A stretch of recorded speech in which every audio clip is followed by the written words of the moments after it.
Hello, everyone. Welcome to Kudlow. I'm Larry Kudlow. So tonight's riff, kind of a series of quick bullets, stuff on my mind. First up, a very good op-ed in the New York Post this morning by General Wesley Clark.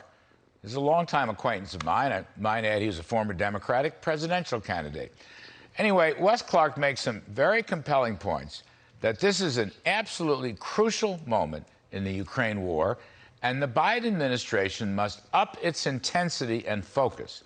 They must let nothing get in the way because, and I will quote General Clark, if Ukraine can prevail, it will secure its borders, expel Russia from all of Donbass, and open the way for a negotiated end to the conflict. Presumably, this would also thwart Russian President Vladimir Putin's plans for the Baltic states, Moldova, and Georgia. Now, Wes Clark goes on to say, a victorious Ukraine would undermine China, and he also correctly points out that following the Russian setback in Ukraine, Putin will be likely indicted by international courts. In other words, if Zelensky and the brave Ukrainians can win, Putin will be gone. And that's basically the same message we heard this past week from former Russian chess master and human rights advocate Garry Kasparov. We heard it from Ambassador John Herbst. We heard it from our own General Jack Keane. So thank you for Wes Clark. That's very important. The Bidens have got to focus laser-like on this story. This is it. This is crunch time. Now, second one, my hero, Elon Musk. So he's going to take questions from the Twitter staff. I think it's called Ask Me Anything. So that's very cool. I'd like to be there, but I won't. I'm sure a lot of the staff's probably scared to death about even the possibility that they might be forced by new management to follow the principles of free speech. It would be like a spiritual awakening for them.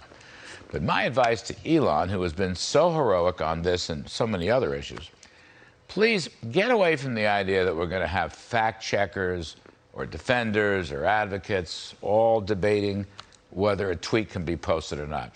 I think that's nonsense and the wrong way to go. Look at free speech is about free speech.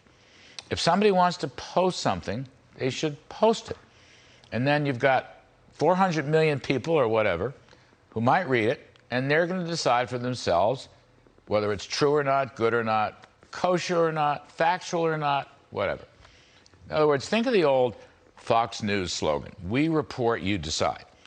I think Twitter's slogan should be, "We post, you decide." There's no such thing nowadays as apolitical fact-checking. I mean, that may be unfortunate, but it's the case. That's why I say just post it. Free speech is free speech.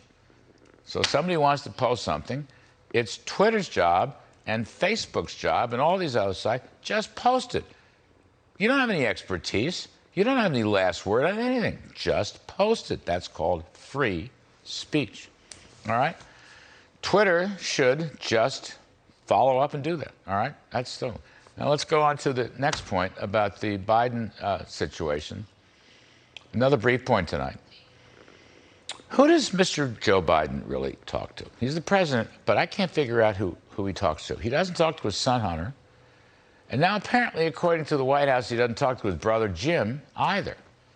Now, follow this with me. This is very tricky stuff. Jim Biden, of course, up to his eyeballs in this international influence peddling money scam that son Hunter was organizing in China, Russia, and Ukraine.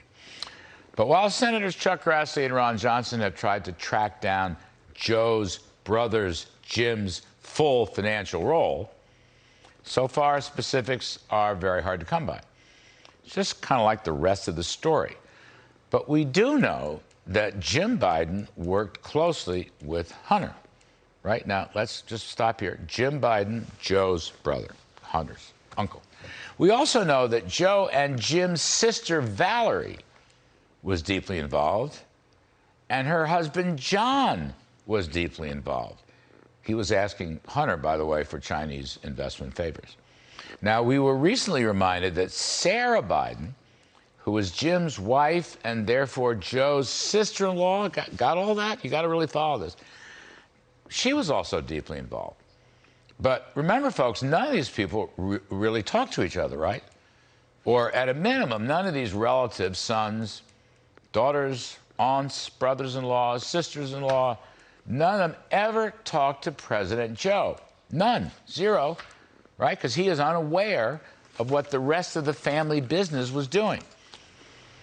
In fact, not at Christmas, not at Thanksgiving, not at Easter. Never. Joe doesn't know. Does anybody find that hard to believe besides me? I don't know, just asking. I got to ask Brian Kilmeade about this. He's coming on the show. I got to ask Brian about the war.